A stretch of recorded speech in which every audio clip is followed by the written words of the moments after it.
Vaughn said is that, you know, our communities don't know that these products exist, these services are there. You ask what independent living services are there? Yeah. I don't know. Yeah. You know, and so. That's Go ahead, I'm done. Go ahead. Right, that's How okay. you wanna know?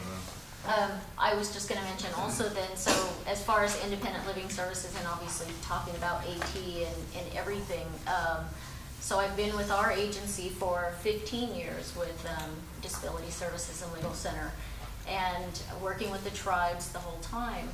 And I mean, even to this day, serving the two-county area, Mendocino and Lake County, I'm still constantly doing outreach. A lot of the tribal communities, though, you know, do know me, and again, they still, you know, refer to me as the disability lady, you know. So, you know, but at least, I mean, that's a good sign, you know, because it took a few years in the beginning, you know, even to get your foot in the door.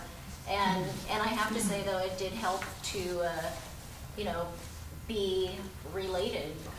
You know, until I moved to Mendocino County, apparently a lot of my relatives live in Mendocino and Lake County, but that was definitely a door opener. But a lot of people, again, you know, like we were saying earlier, Native people don't acknowledge or won't acknowledge, you know, a disability.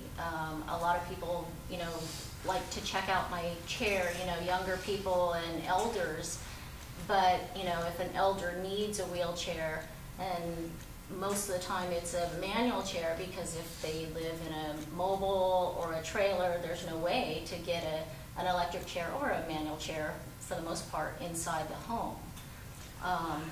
The other thing that I was going to say, though, as far as, you know, it's so you're constantly doing outreach, though, and you're constantly participating in the communities. From your centers, I mean, if you're going to deliver services or want to share information about your services. But one of the other thing about AT, though, that I see a lot and kind of cringe, I mean, it's great that there's a lot of, you know, like Goodwill or a lot of the senior centers or hospice places, hospice stores or thrift stores, you know, like have kind of used AT devices, sometimes not so much sliding boards, but like, you know, wheelchairs or cushions, wheelchair cushions. The scariest things that I've seen over the years and within the last few months was a tribal elder that needed a wheelchair, manual wheelchair with a cushion. And due to diabetes, already had, you know, significant ulcers on, you know, the heels and the feet. And anyway, so, you know, the elder, a family member went to, you know, a senior center and got a wheelchair, a manual wheelchair, but the fit was horrible. So it actually caused more damage and more, yeah, problems. And then the type of cushion, you know, that this lady got was even worse for, you know, the type of, you know, the cubes that she ended up having. So again, as far as like talking to elders or people, especially on the reservations and stuff, I mean, they have limited access already. I mean, to, you know, even get into town. So even if things are donated or brought up with totally good intentions, but if your AT equipment doesn't fit you properly or work for you, it could be more detrimental than useful. So. That's true. So moving to the next question, a little more specific, and you can, again, look at the brochure. We've started talking about this. I think David started talking a little bit. What are the best ways to communicate the benefits of AT to the Native American community in a way that makes sense, right? So I don't care how we talk about it. We don't even have to use the term assistive technology. How do we talk about the benefits of these devices, these gadgets, in a way that makes sense to the community? So you see our basic brochure here. How do we change that?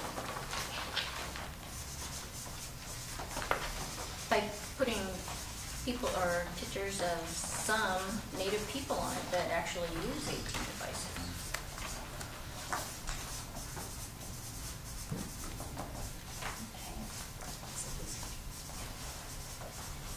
We might also take a cue from the way the emergency preparedness issues are being approached because of the use of the term disability. Many seniors shy from that. And so if you talk about functional needs, not in a clinical way, but in sort of a barrier removal way, instead of highlighting the disability part, help you get around stuff, or something that really looks at the activity potential instead of what causes the need for the device. Okay, so you're saying it's functional? Yeah, the functional elements that it promotes, rather than the limitation that causes needing the device.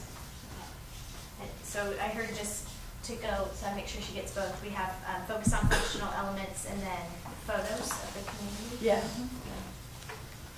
I also think it would be helpful to have someone in the clinic aware of what services are available, an advocate for them, be able to talk to them. And like you said, outreach, that would be like a person going into the home of their community health representative. They're aware of what services are available. And they can say, well, you could actually use one of the, maybe I could help you get something like that. So if there was more knowledge in that level that they could share with. And also maybe share the cautions that you're talking about, or, don't do more harm than good kind of vibe. So, do you guys understand what a CHR is? Community health worker. Oh, did you say CHR? Community health representative. Represent, okay. Right, and they're just they're trained in basics of healthcare, like a 3-week training. So they're a paraprofessional, and they come from the community. They know the traits, the customs, and everything, and and they work in contact with the clinic and the providers, and then they go out and deliver services and things like that. Is the focus on preventive care, kind of like a Pomatoda? Exactly. Yes, preventive care. Thank you. Right? Yeah, that's exactly I what think the centers need that. Hmm? The centers need that connector. Mm-hmm. That would be good. Mm-hmm. What else? How can we communicate the benefits of the stuff that we showed you and more in a way that makes sense? Yeah. Well, I think like within the Native community, whether it's at local reservations or national level, there's a lot of conferences that are always centered in wellness. But it's always focused on the social issues that are going on reservations and the problems because of that. And maybe what needs to be done is having more people come in and bring all of this in from a view of wellness to be incorporated in it as well. I think that would help to educate a lot more people.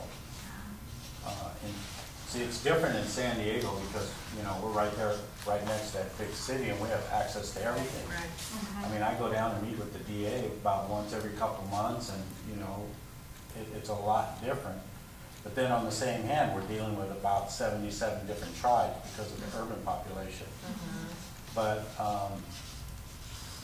I've also done a presentation, and I'm going to do another one to the San Diego American Indian Healthcare Center, which we just refer to it as the urban clinic, because most of the Native people, if they make their way to San Diego, they generally make their way to the clinic. And that's why clinics are very important, and the offices, like what Vaughn was saying and stuff, because that becomes a resource of actually finding individuals to start with. But I'm also noticing that the clinic is not referring, they refer a lot of people to us. We're fortunate in that we have 4 Indian Health Service clinics in San Diego County.